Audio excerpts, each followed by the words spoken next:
In the early 1940s, a revolution unfolded in the world of American music. A small group of African American musicians began to play blazing fast, harmonically complex music that objected the conventions of popular music at the time. Originally having very little traction with music critics or older, more conservative musicians, this music, called bebop, grew in popularity very quickly with the masses. Bebop was the first music classified as modern jazz, and had a tremendous influence on the music that came after it.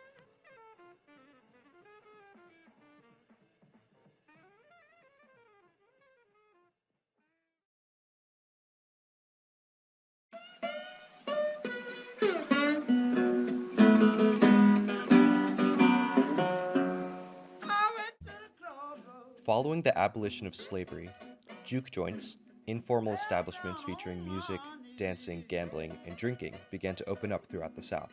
These establishments were primarily run by African Americans and offered a place for sharecroppers and plantation workers to socialize and relax. They also served as a birthplace for the blues. The blues were a basis for the development of jazz music and have had a profound influence on American popular music in general.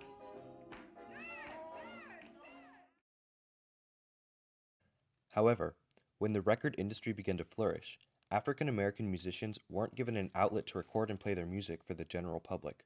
They were forced onto race records, which were marketed solely to African Americans. African Americans weren't given much opportunity to make any money, so for a while the price of phonographs prevented them from listening to music. But when phonographs became cheaper, it opened up an entirely new market.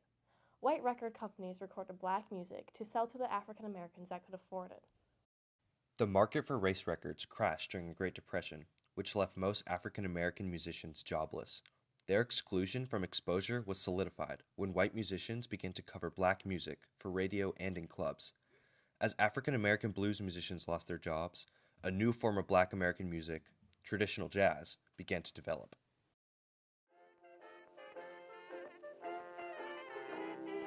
Traditional jazz, or classic jazz, encompasses a few different musical styles. Ragtime, swing, and Dixieland all fall under the category, though some musicians separate Dixieland into a separate category. Many African American musicians discounted Dixieland as part of traditional jazz due to its practitioners' staccato playing, which contrasted the syncopated, backbeat style of African American musicians like Joseph Nathan, King, Oliver.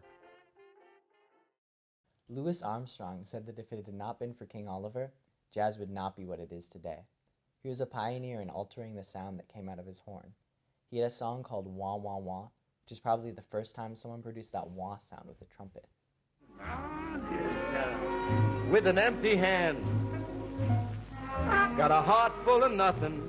Man, oh man, need somebody to call my own. And when I get that somebody, ooh-wee, then I'll be home. As traditional jazz evolved, the size of the groups that played it increased. Large, multiple-horn bands began to play what is now known as swing music. Swing bands typically had four sections: the trombone section, trumpet section, saxophone section, and rhythm section. The size of these sections varied from band to band, however 13-piece bands were common. Famous swing band leaders include Chick Webb, Glenn Miller, and Benny Goodman. Swing music grew in popularity among white audiences, and the segregation of bands became more prevalent as well. African American musicians who were innovators in traditional jazz weren't allowed to play in white clubs, even if the band was led by white musicians. When mixed swing bands visited the South, the African Americans in the band weren't allowed the same privileges that the white musicians were. They were forced to take the back entrances of clubs, and were kept separate from white audiences until they had to play. Benny Goodman was a white band leader and clarinetist, who was integral in the development of integrated nightclubs. His band was one of the best swing bands in the era, and if all the musicians in his band weren't allowed the same privileges, he refused to play the club. Over time, African American musicians became increasingly frustrated with the oppression they had to endure. The music they had originally started playing was being played and profited off of by a group of people who didn't pay any respect to the creators of the style. This frustration fueled the creation of a fiery music that deeply contrasted swing music. This music was called bebop. The word bebop is an onomatopoeic rendering of a staccato two-turn phrase distinctive in this style of music.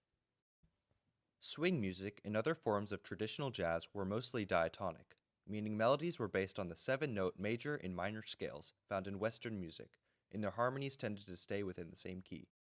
Bebop harmonies, on the other hand, jumped around from key center to key center, and the melodies were very chromatic, extending beyond the diatonic scales used in traditional jazz.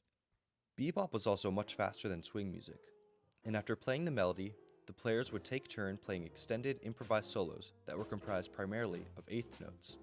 Swing music was supposed to be danceable, while bebop was played more for the joy of the musician, and any listener who had keen enough ears to listen. Some of the first bebop musicians were Dizzy Gillespie, Bud Powell, Charlie Christian, Kenny Clark, and perhaps most famous of all, Charlie Parker.